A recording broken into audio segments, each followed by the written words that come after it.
Hello and welcome to this Thursday edition of The World Report. I'm Arjun Samad Mahindran, and here's what's making headlines around the world. India has welcomed the US brokered peace deal between Israel and Hamas that would facilitate the return of those held hostage in Gaza and face withdrawal of Israeli troops from the besieged enclave. Now, US President Donald Trump and Israeli Prime Minister Benjamin Netanyahu, in fact, confirmed the development only earlier this morning, viewers, aiming to end the war that has kept the Middle East on the boil since 2023. Now, this reflects the strong leadership of Israel's Benjamin Netanyahu. PM Modi said this morning, hoping that the agreement would in fact pave the way for lasting peace in the war-torn Gaza Strip. Meanwhile, here's a clip where I explain and put into perspective what all is likely to unfold under phase one of this deal that has just been signed early this morning. Take a look. After 2 years of devastation and months of diplomacy, as we've just seen, the first phase of a ceasefire between Israel and Hamas, viewers, has just been locked in only a few hours ago. Now, it was brokered by Washington, Donald Trump, Qatar and Egypt. This is, in fact, the first real step, the first concrete step we are seeing towards a long-awaited truce. 2 years at that, and the details matter, and that's exactly what we are getting into. First and foremost, all Israeli hostages are to be released by Hamas. Now, this, viewers, is the very cornerstone of phase one of this ceasefire. Under this, Hamas will release all Israeli hostages. Now, this step is also seen essential for easing domestic pressure on the Netanyahu government, the many cases and the increasing pressure by the hostages' families who have, in fact, like we've been seeing, have hosting protests every Saturday and blocking arterial roads in Tel Aviv. Next up, Hamas agrees to stop a rocket fire. Now, that's correct. In exchange, Hamas commits to halting all attacks from Gaza. Now, this pause is designed to stabilize the situation and also to test mutual compliance between the parties. Meanwhile, on the other side of the fence, here you have it, Israel will pause military operations inside the Gaza Strip. Now, Israel will implement a temporary halt to airstrikes and even the ground operations. But let me underline and mind you here, viewers, it's only a conditional pause and not a full withdrawal, as we are giving to learn. Something that also signals caution as much as it's being welcome. We move on. Humanitarian aid to enter Gaza. Now, this means that unrestricted aid deliveries will be allowed into the Gaza Strip. This includes everything, viewers, from food, fuel, even medical supplies, which are top priorities for Gazans. Next up, the United Nations will in fact monitor the implementation of the ceasefire from day one. The presence also aims to reduce violations and to lend international legitimacy to the process. Meanwhile, both mediators, as we spoke about, Egypt and Qatar, will track all the on-ground development. Speaking of the logistics, be it timelines or checkpoints, you have it right there. Implementation mechanisms have been fully agreed to. They have all been finalized to avoid any ambiguity or any breakdowns. Meanwhile, Trump broke the news himself, calling it a great day for the world. Over in Israel, Netanyahu called this a great achievement and a victory for all Israeli families. He's now expected, in fact, to present it to the Knesset for a swift approval. While praising Trump's role, meanwhile, Hamas has warned that the US must hold Israel accountable if the deal is to succeed, or in case if falls through. Viewers, it's a fragile but a vital beginning, with hostages to be freed, weapons to be silenced, and even aid to flow in. Phase one is just setting the tone. Meanwhile, joyful families of hostages and their supporters as well gathered at a square in central Tel Aviv to, of course, celebrate the deal reached by Hamas and Israel. Now, some popped open a bottle of champagne and cheered, while others cried tears of joy. Families hugged released hostages as the square continued to fill with Israelis. We get you more. שבת. אמן, אמן, ולראות כל החיילים חוזרים הביתה בעזרת השם, בעזרת השם. יכולים לדמיין. Meanwhile, multiple world leaders, viewers, have also welcomed the deal. We get you a few reactions. 大統領のイニシアティブのもと、ガザ紛争終結のための包括的計画に基づき、当事者間で第一段階の合意が成立したことを我が国として歓迎いたします。Today, the world is for real hope. Hope for the families of the hostages who have kept a 2-year vigil that must have felt like an eternity. Hope for the people of Gaza who have endured suffering beyond imagining. And hope that after 8 decades of conflict and terror, we can break this cycle. And with that, we shift our focus back to India, where in a key diplomatic engagement, viewers, PM Modi met UK counterpart Keir Starmer in Mumbai just hours ago, by the way, marking Starmer's first official visit to India. At that, now the leaders exchanged greetings before diving into discussions on the growing India-UK partnership. Now, Starmer, on his part, leading the UK's largest ever trade mission to India, called the recently signed FTA, or the Free Trade Agreement, hugely important. The biggest deal, by the way, since Brexit, and one of India's largest deals as well. He also said it's set to boost bilateral trade by approximately £25.5 billion, and that's just the annual figure. The UK PM also announced that 3 Yash Raj films, in fact, will be shot in the UK from the year 2026. But that's not it, viewers. Starmer also praised India's Aadhaar system as a model for digital IDs back home. Across in the US, in Washington to be precise, Senate Republicans vowed down legislation Wednesday that would have put a check on President Donald Trump's ability to use deadly military force against drug cartels. Now, this comes after Democrats tried to counter the administration's extraordinary assertion of presidential war powers to in fact destroy vessels in the Caribbean. The vote fell mostly along party lines, 48-51, with 2 Republicans, Senators Rand Paul and Lisa Murkowski, voting in favor, and Democratic Senator John Fetterman voting against. Here's more. We should have a resolution out here thanking him for the hundreds, probably thousands of lives that he saved with these 4 attacks, including constituents in your districts. Thank you, Mr. President, for what you did. Thank you, and continue the good work of taking these drugs out of the traffic and putting them on the bottom of the ocean. Now, updates from Venezuela, where top officials have refuted US accusations altogether, linking them to trafficking of narcotics, and have also said that such claims will only escalate the conflict further. Now, following a new round of military exercises of the Venezuelan army on just Wednesday, Defense Minister Vladimir Pedrino called on people to be on high alert, describing Washington's government as unpredictable. Here's more. Hablo aquí sin alarmismos. Yo no quiero estar imprimiéndole desasosiego, alarmismo a la población. Pero sí quiero alertar a la población que tenemos que prepararnos, porque la irracionalidad con que actúa el imperialismo norteamericano no es normal. No es normal. Es antipolítica, es antihumana, es guerrerista, es grosera, es vulgar. Inventan cosas de la nada para señalar al Estado venezolano como un Estado narcotraficante y sus líderes. Aerial footage showed a large number of demonstrators marching right through downtown Chicago Wednesday night, as you see there right on your screens.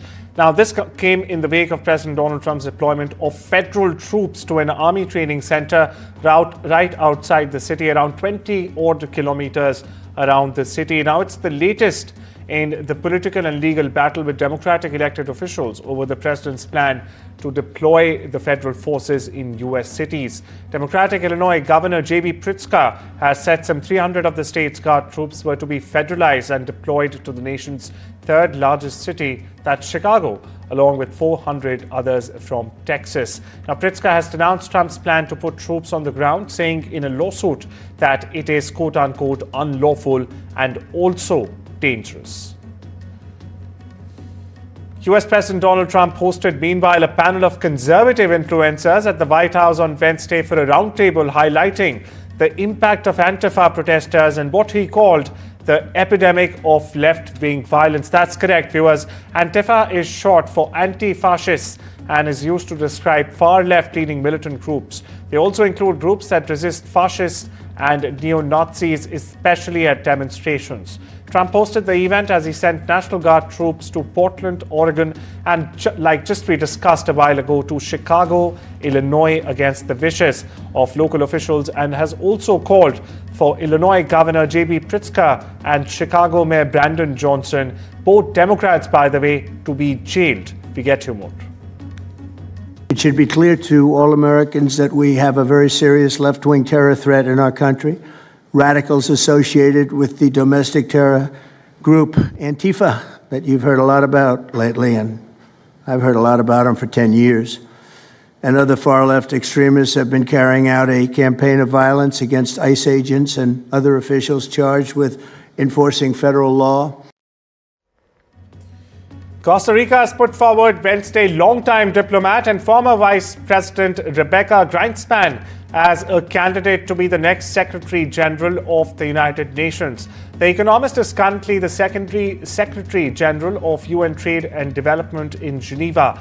She was a major player in the UN efforts to ship Ukrainian and Russian grains to global markets at the start of the war in 2022, February 2022 to be precise, and outgoing Secretary General Antonio Guterres also has designated her as the senior UN official to deal with the Russians.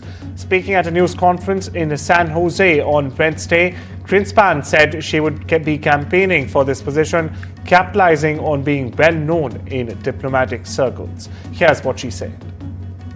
This is concerning, and we see an increase in... Vemos lo que pasó ahora en la Asamblea General de Naciones Unidas, donde estuvieron representados más de 150 presidentes y jefes de gobierno del mundo, y todos haciendo un llamado por un multilateralismo efectivo que pueda aportar a resolver los problemas más importantes que el mundo tiene. The number of children displaced by violence in Haiti has nearly doubled to 680,000 viewers. This is according to the newest UNICEF report released just yesterday. That means on Wednesday. And it in fact points that minors are increasingly facing hunger, violence, and even recruitment by armed groups in the Caribbean nation. Now, overall, around 6 million Haitians, half the country's population, just by the way, also need humanitarian assistance, including more than 3.3 million children. During a visit to one of the displaced camps, UNICEF Regional Director for Latin America and the Caribbean, Roberto Benez, sounded alarm bells over severe humanitarian crisis facing children. He said that the situation was at risk of being forgotten about. Meanwhile, gang violence has displayed a record 1.3 million Haitians in recent years, with many also cramming into makeshift shelters after their communities were razed together. Listen in. This is concerning, and we see an increase in case of violence affecting children. All this combined with the risk of Haiti disappearing from the global public opinion, global media attention, and the interest and the priority of the donor community. This is why UNICEF is launching today a clear appeal to not to forget Haiti, not to forget an entire generation of children and young people. Now shifting our focus to Eurasia, where Russia on Wednesday reported conducting strikes on multiple fronts, while Ukraine claimed its counteroffensives have yielded results. That's correct. Russian army has taken control, or so it claims, of one more settlement in the Zaporozhye region, said Russian Defense Ministry on Wednesday. Meanwhile, on the same day, the General Staff of the Armed Forces of Ukraine reported that there were 200 combat encounters along the front lines in the past day only. That means the intervening time between Tuesday and Wednesday, viewers. The Ukrainian Air Force, meanwhile, along with missile units and artillery, struck concentration areas of Russian personnel, weapons and military equipment. Russian President Vladimir Putin began his state visit to Tajikistan on Wednesday with a variety of events with Tajik President Emomali Rahmon. Now, the three-day trip includes a series of meetings with leaders of other nations that were once part of the Soviet Union or the USSR before it was in fact disbanded in 1991. Now, Putin arrived at the capital of Dushanbe, where he laid a wreath at the monument to the founder of the first Tajik state, Ismail Somoni, and also met with Rahmon for an informal dinner. Trade and other ties with Tajikistan and other countries in Central Asia are becoming increasingly important for Russia amid sweeping Western sanctions over its military action in Ukraine. Now, Ramon, in power for nearly 33 years himself, is the longest serving of all the ex-Soviet leaders. Meanwhile, Russia's Defense Minister Andrei Belousov visited the country's military base and space surveillance system in Tajikistan on Wednesday. According to the Defense Ministry, Belousov inspected weapons and equipment, including drones and anti-drones defense systems as well, because we all know that Ukraine, viewers, after the war has in fact become the biggest drone manufacturer in the world. Now, the Russian Defense Ministry said that he was briefed on improvements being made on the experience gate during Russia's special military operation in Ukraine. He also met with Tajik counterpart Colonel Emomali Sabrizodeh. We get you more. Ситуация остается очень сложной, поэтому нам, конечно, предстоит укреплять наше взаимодействие по всем направлениям, которые у нас складываются. Это и военное сотрудничество, и обмен опытом, это и обучение, это и военно-техническое сотрудничество. Сложилось, уже работает в комплексе. Heavy rainfall affected southeastern Romania on Wednesday, including the capital Bucharest and the Black Sea port Constanța and surrounding areas. Now, according to authorities, the village of Silsti was temporarily isolated by flash floods, and emergency workers assisted villagers, among them an elderly woman, to move to safety. Meanwhile, in several cities, including capital Bucharest, wind brought down trees, damaging parked vehicles and also affecting the flow of traffic. A code red warning for rainfall and strong winds was extended for the Black Sea area as well. Meanwhile, archaeologists have restored an underground tunnel once used by none other than Roman emperors to in fact enter the Colosseum that will soon open to visitors for the first time ever. The so-called Passage of the Emperor Commodus is a tunnel emperors would use to enter the arena unseen and protected.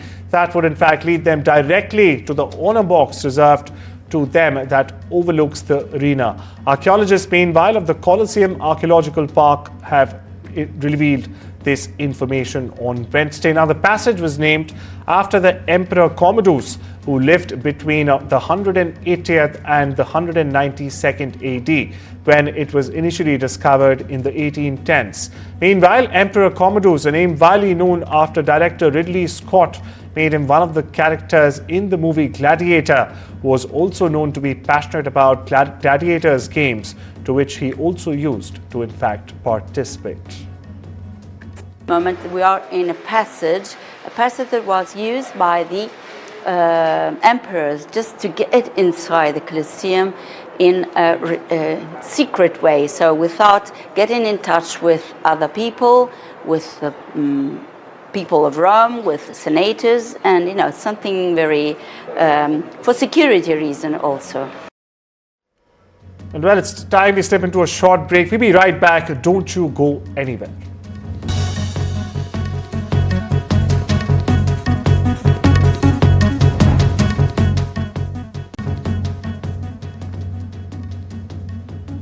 Welcome back. You're watching the World Report. I'm Arjun Samar Mahindra. And viewers, the World Bank has in fact raised its forecast for China's GDP growth in 2025 to 4.8% in its October 25 East Asia and Pacific Economic Update released Tuesday, 0.3 percentage points higher than its previous forecast of 4.5% in June. The World Bank also projected China's GDP growth in 2026 to decline from 4.8% this year to 4.2% in the next year because of an expected slowdown in export growth and a likely reduction in the fiscal stimulus in light of rising public debt as well as continued structural deceit. Carlos Sainz believes Formula One is going overboard by placing too much focus on the reactions of drivers' girlfriends and celebrities during a live interview. Now, Sainz has put the onus directly on the media that it's not doing enough and putting, in fact, sports persons in the middle of fire.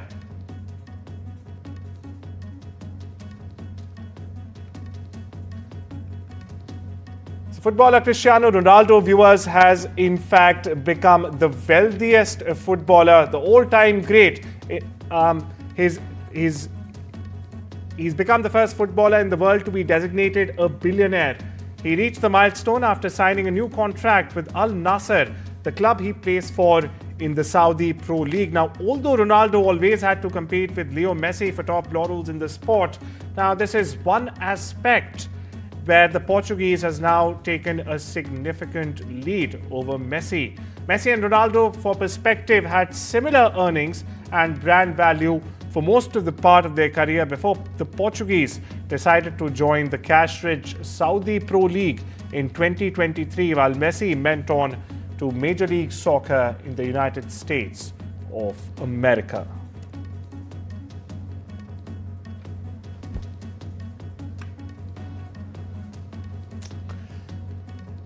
The world of entertainment, Daniel Craig is a former Bond and one of the world's biggest stars, viewers, but when faced with the ensemble cast of Wake Up Dead Man, he had an acute case of nerves. That's absolutely correct.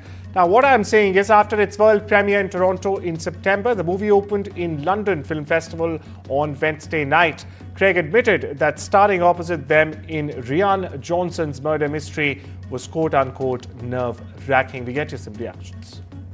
I think he's an amazing actor. I got turned on to Daniel by Munich, and I thought he was amazing in that movie, and he can default back into this being, he's Bond forever, and it doesn't, no acting required kind of thing, but he's an amazing actor.